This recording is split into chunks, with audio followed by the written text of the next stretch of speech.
Poutine semble être imminente puisque le président Macron l'attend sur le perron du château. Le tapis rouge a été déployé évidemment sur le perron en attendant l'arrivée du président Poutine. Voilà, il y a une voiture qui semble arriver. James André, ça se précise? Oui, absolument. On a donc des véhicules qui sont en train d'entrer dans la cour de ce château de Versailles. Comme vous pouvez le voir peut-être derrière moi, Emmanuel Macron est en place. Il attend son homologue russe qui est donc en train d'arriver à bord de ces véhicules. Je pense que ça va peut-être encore prendre quelques secondes. En tout cas, on s'attend effectivement à un dialogue assez fort entre les deux hommes. Il y a évidemment de nombreux différends à régler. Si on prend par exemple le cas de l'Ukraine, eh bien, Emmanuel Macron n'a pas hésité à dire que la Russie avait envahi l'Ukraine. Ça, c'est quelque chose par exemple que François Hollande n'a jamais dit en ces termes.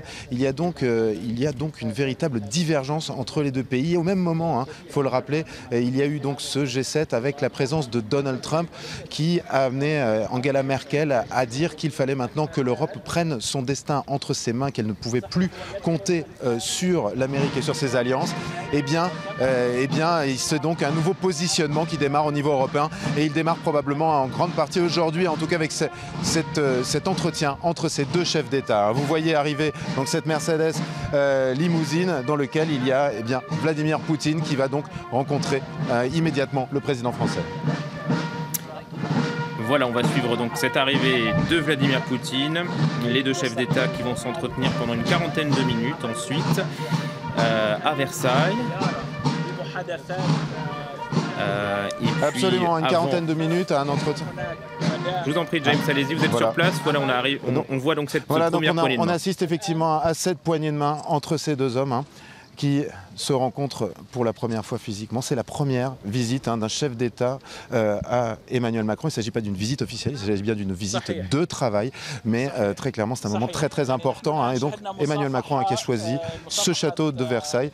Un décor exceptionnel pour cette visite qui permet à la fois de s'affranchir quelque part des rigidités du voyage officiel, qui va donner l'occasion à ces deux hommes d'avoir ce dialogue, comme il l'a précisé, sans concession sur un certain nombre de dossiers internationaux. On les voit qui marchent donc vers le château. Ils ne vont pas tarder à rentrer à l'intérieur de ce bâtiment. Il faut rappeler donc qu'en 1717, et c'est notamment l'une des raisons de ce choix, il y a cette exposition sur le tsar Pierre le Grand. En 1717, le tsar était venu ici, avait redémarré les négociations, les relations diplomatiques entre la France et la Russie. Une poignée de main effectivement cordiale auquel on a pu assister dans cette cour à l'instant. Merci beaucoup, James André.